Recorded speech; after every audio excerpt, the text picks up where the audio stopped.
Assalamualaikum, jumpa lagi di AKTV ya cuy. Di kesempatan kali ini kita akan kembali membahas alur cerita yang tentunya sudah lama kita tunggu-tunggu ya cuy. Yang mana kita akan membahas Demon Hunter season kedua.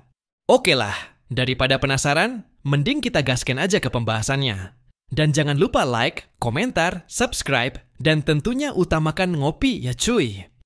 Cerita berlanjut ke tempat di mana sebuah konferensi magis akan diadakan. Dan di sana juga terlihat sudah dipenuhi para mage senior yang antusias untuk mengikuti konferensi tersebut. Namun ketika semua orang telah menunggu dimulainya konferensi tersebut, Lee Hae-yeol secara tergesa-gesa datang ke sana dengan membawa kabar bahwa konferensinya akan dibatalkan. Kabar tersebut tentunya membuat salah satu mage senior langsung turun untuk memarahi Lee Hae-yeol dengan perkataan yang cukup lantang dan sedikit mencaci. Sehingga perkataan dari orang itu langsung dikritik oleh Lee Hae-yeol dengan ekspresi wajah dan tatapan yang cukup tajam. Dan tatapan Lee Hae-yeol sontak membuat emosi orang itu langsung terhenti, bahkan sampai membuat nyalinya seketika menciut. Tanpa memperpanjang masalah barusan, Lee Hae-yeol kemudian menginfokan bahwa senior magis yang bernama Bang Rit telah menghilang. Oleh karena itu, konferensinya akan ditunda sampai Bang Rit ditemukan. Beberapa saat kemudian, kabar tersebut kini telah sampai ke telinga Guildmaster Gaon, yang tentunya kabar itu membuat dia sedikit terkejut. Nam Taemin sempat tidak percaya bagaimana bisa salah satu mage dari Magus Tower telah menghilang, padahal Magus Tower tidak mengizinkan satupun anggotanya meninggalkan tower. Dia juga berasumsi bahwa peristiwa ini berkaitan dengan sebuah pemanggilan, karena baru-baru ini dirinya mendapat kabar tentang sebuah rift baru yang muncul di Gangwon. Dia merasa ada sesuatu yang janggal pada peristiwa yang terjadi secara kebetulan ini. Sementara di Gangwon, sejumlah petugas penyidik telah dikerahkan untuk menyelidiki rift tersebut. Hanya saja, rift itu terletak di dalam sebuah goa kecil, sehingga mereka mengerahkan sejumlah pekerja tambang untuk membuka jalan agar mereka bisa masuk ke dalam sana. Dan secara tidak terduga, bagian dalam goa itu ternyata memiliki ruang yang cukup besar. Tidak hanya terletak di dalam goa, tetapi riftnya juga terlihat lebih mirip seperti sebuah gate. Namun yang lebih tidak terduga, salah satu petugas mengatakan bahwa lokasi dan bentuk riftnya tidak sama seperti yang diinformasikan dalam update Arcana. Dan ketika melakukan pengukuran pada levelnya, alat pengukurnya pun tiba-tiba menjadi error, sehingga hal itu membuat mereka seakan terkejut dan ketakutan. Karena jika alat pengukurnya error, itu berarti riftnya memiliki level di atas 1000. Sementara itu, keadaan berpindah ke Magus Tower, lebih tepatnya ke tempat yang disebut Floating Garden. Di sana Marcelo menggunakan semacam magis yang dapat membuat dirinya melihat segala sesuatu dari kejauhan. Hanya saja Lee Hae-yeol tidak mengetahui apa yang sedang dilakukan olehnya. Dengan menyalurkan kekuatannya ke sebuah alat magis yang berada di puncak tower, Marcelo bisa melihat ke setiap penjuru wilayah, bahkan bisa melihat ke seluruh penjuru dunia. Hal itu dia lakukan, tidak lain untuk mencari Bang Rit, namun setelah menyusuri setiap rift yang ada di dunia, dia tidak dapat memastikan rift mana yang dimasuki oleh Bang Rit. Tetapi dikala Marcelo sudah kehabisan akal untuk mencarinya, Lee Hae-yeol dengan santainya mengatakan bahwa dirinya telah menemukan lokasi Bang Rit. Sontak hal itu membuat Marcelo bertanya-tanya, bagaimana cara Lee Hae-yeol menemukan dan mendeteksi mana yang ada di setiap rift? Padahal tanpa Marcelo ketahui, tidak ada metode yang dia gunakan. Dirinya hanya menerima sebuah pesan dari anggota Guild Gaon. Karena lokasinya telah ditemukan, ia pun memutuskan untuk langsung pergi ke lokasi rift yang mungkin berkaitan dengan hilangnya Bang Rit. Sementara di saat yang sama, Guild Gaon dan Shinhwa yang ditugaskan untuk mengatasi rift itu telah tiba di lokasi. Melihat riftnya secara langsung, mereka sempat merasa heran. Sebuah rift muncul di luar jadwal update Arcana dan lagi memiliki estimasi level di atas 1000. Mereka curiga bahwa rift itu sengaja dipaksa terbuka. Dan secara kebetulan, ada seorang senior mage yang dikabarkan menghilang. Jika sesuatu yang melewati rift adalah monster atau demon, itu cukup masuk akal. Tepat ketika sedang mengobrol, Nam Cheol yang sedari tadi mencoba menyelidiki riftnya. Ternyata tidak menemukan hasil apapun, seolah alat mereka terhalangi oleh sesuatu. Dan karena tidak ada cara lain untuk menyelidikinya, Nam Taemin tidak memiliki pilihan selain masuk ke dalam sana. Akan tetapi, Nam Cheol membantah keputusan itu Karena rift di atas level 1000 bukanlah sesuatu yang bisa mereka atasi. Bahkan menurutnya, meski mereka mengumpulkan 10 guild teratas, masih belum cukup untuk mengimbangi levelnya. Tepat di saat mereka beradu argumen, Lee Hae-yeol dan Marcelo akhirnya telah tiba di sana. Tanpa memberikan penjelasan apapun, Lee Hae-yeol memerintahkan semua yang ada di sana untuk segera mundur, dan kemudian memasuki rift itu dengan Marcelo. Dilihat dari bagian dalam riftnya, ternyata tidak jauh berbeda seperti sebuah goa besar, dan tidak terlihat satupun makhluk yang menghuni tempat itu. Tapi nyatanya ada satu orang pria yang tengah tertunduk di pojokan goa tersebut.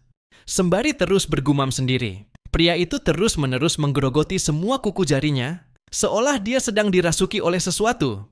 Sedangkan Lee Hae-yeol dan Marcelo seakan merasa aneh, karena di dalam rift itu terlihat cukup sunyi. Tapi meskipun tempatnya sunyi, Lee Hae-yeol merasakan tempat itu dipengaruhi oleh aura yang tidak stabil. Bahkan dia juga menemukan cahaya merah di pojokan sana.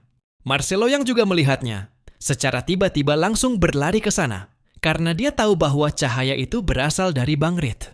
Namun ketika sampai di sana, si Bangrit malah asik bergumam, seolah tidak menyadari kedatangan mereka berdua.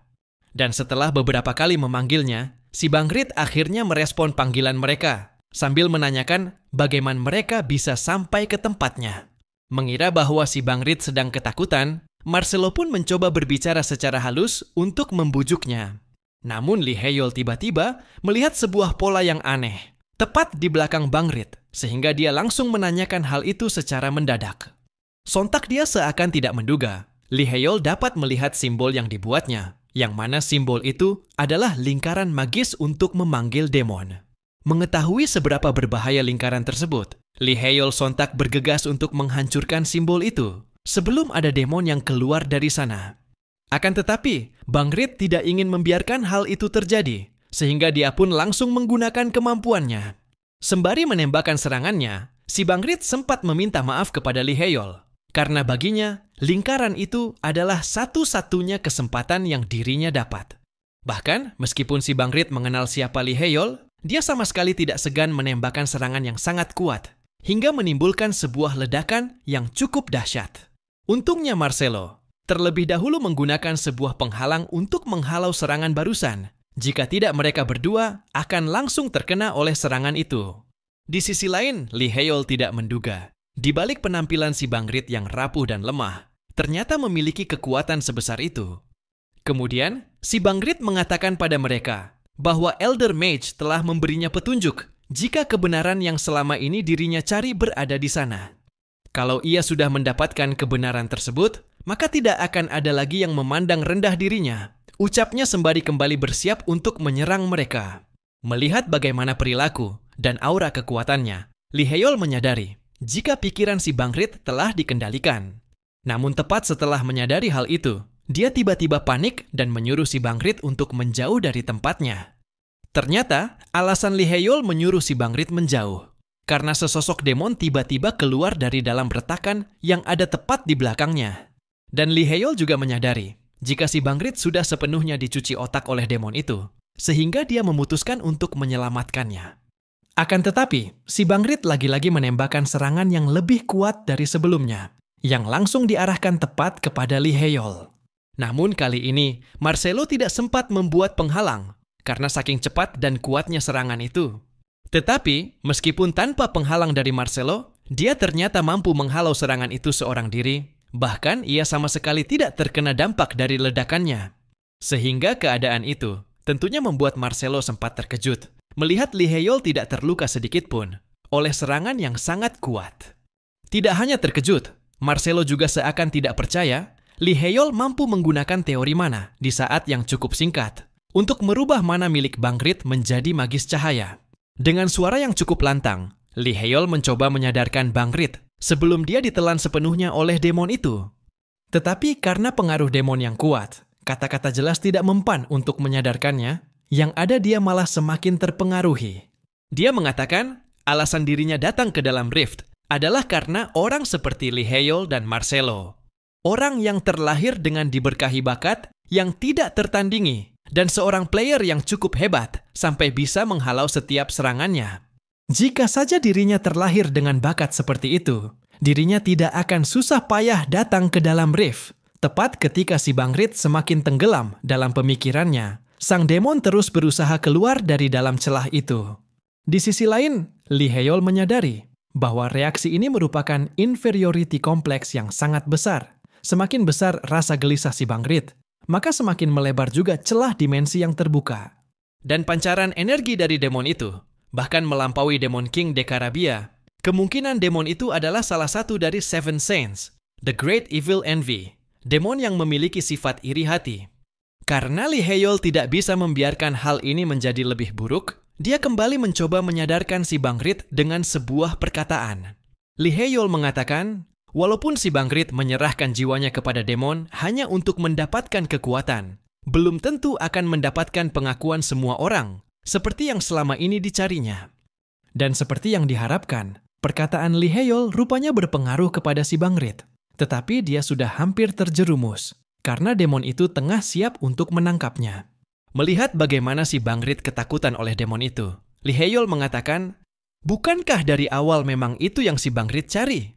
Dia menganggap perkataan yang dilontarkan oleh Lee Hae-yeol sempat membuatnya berpikir bahwa Lee Hae-yeol tidak ingin menolongnya, sehingga hal itu membuat dia semakin ketakutan. Sekilas dia berpikir bahwa ketidakmampuannya sampai membuat semua orang memandang dirinya rendah, dan itu adalah hal yang sangat menyedihkan untuk diingat.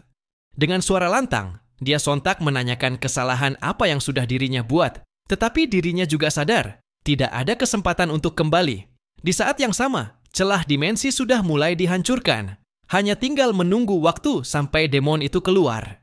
Untuk mencegah hancurnya celah dimensi, Lee Hae-yeol terus meyakinkan si bangrit agar kesadarannya tidak ditelan oleh sang demon. Kemudian, dia menggunakan item yang didapat dari mengalahkan Demon King sebagai persembahan untuk menggunakan ritual eksorsis dan memasukkan demon itu ke dalam ritualnya, agar dia bisa dengan mudah melenyapkan sang demon. Hanya dengan melihat skill eksorsis, demon itu rupanya bisa mengetahui identitas Lee Hae-yeol.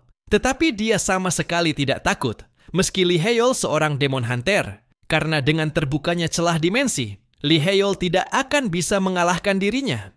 Secara tiba-tiba, sebuah getaran hebat seketika mengguncang seluruh tempat itu, disertai dengan energi yang tersebar sampai ke luar dimensi. Bahkan level pada riftnya seketika meningkat secara drastis. Melihat bagaimana kuatnya aura demon itu, Marcelo terpikirkan ingin menyelamatkan Lee Hae-yeol dengan cara menteleportnya keluar, dan dirinya akan tetap di sana untuk menyegel demon bersama dengan dirinya. Dan di saat yang sama, Lee Hae-yeol juga merasa ragu untuk menggunakan ritual eksorsis, karena jika memasuki ritual, maka dirinya kemungkinan akan hancur oleh aura demon itu. Namun secara tidak terduga, sebuah magis cahaya tiba-tiba terpancar dari dalam genggaman tangan sang demon. Dan cahaya tersebut seketika melenyapkan semua aura demon yang terpancar pada tempat itu. Meski begitu, sang demon sama sekali tidak terkejut, dia justru malah menertawakan usaha terakhir yang bangrit lakukan. Tetapi bagi Lee Hae-yeol, usaha tersebut merupakan sebuah bantuan yang cukup, karena berkat magis bangrit, dirinya bisa dengan leluasa menggunakan ritual eksorsis. Tepat setelah memasuki ritual eksorsis, demon itu dengan santainya meremehkan Lee Hae-yeol, yang menurutnya telah melakukan tindakan bodoh. Tapi dirinya juga mengakui usahanya itu, dan dirinya juga terkejut karena masih ada Demon Hunter yang belum disingkirkan saat Perang Suci. Sekilas Lee Hae-yeol sempat penasaran dengan maksud dari Perang Suci, tetapi dia memilih untuk tidak mengobrol dengan mangsa buruannya. Dengan santainya demon itu kembali mengatakan, sudah banyak orang yang bersikap sombong saat menjebaknya dalam ritual eksorsis. Kali ini ia akan melihat berapa lama Lee Hae-yeol akan bertahan. Jika dilihat dari perkataannya, kemungkinan sudah banyak Demon Hunter yang telah dikalahkan oleh demon itu. Di saat yang sama, sang demon mulai mengeluarkan kekuatan sejatinya, hingga menyebabkan celah dimensi semakin berguncang dengan lebih keras. Marcelo yang tetap menjaga tubuh asli Lee Hae-yeol, yang saat ini sedang bertarung dengan demon di dalam ritual eksorsis, sempat dibuat panik. Karena magis cahaya yang menahan kekuatan demon itu perlahan memudar, yang mana hal ini akan membuat tubuh asli Lee Hae-yeol terancam. Lantaran takut apabila Lee Hae-yeol terluka, dia akhirnya memutuskan untuk secepatnya menteleport Lee Hae-yeol keluar. Akan tetapi dia tiba-tiba terhenti ketika melihat Lee Hae-yeol mengangkat tangannya. Di dalam ritual eksorsis, sang demon terlihat sangat terkejut ketika seluruh tubuhnya dikelilingi oleh magis cahaya, padahal dirinya telah melenyapkan semua cahaya yang ada di luar. Bahkan luka yang dia terima tidak dapat dipulihkan. Dan ternyata, magis cahaya yang ada di dalam ritual eksorsis bukan magis yang dibuat oleh Bangrit, karena hanya dengan sekali lihat, Lee Hae-yeol mampu dengan mudah meniru magis tersebut. Bahkan kekuatan penghancur dari magisnya jauh lebih kuat dari yang digunakan oleh Bangrit, sehingga hanya dengan sekali serang, dia mampu mengalahkan demon yang dikatakan lebih kuat dari Demon King. Nantikan bagaimana kelanjutan ceritanya hanya di AKTV. Semoga terhibur dan sampai jumpa di lain waktu.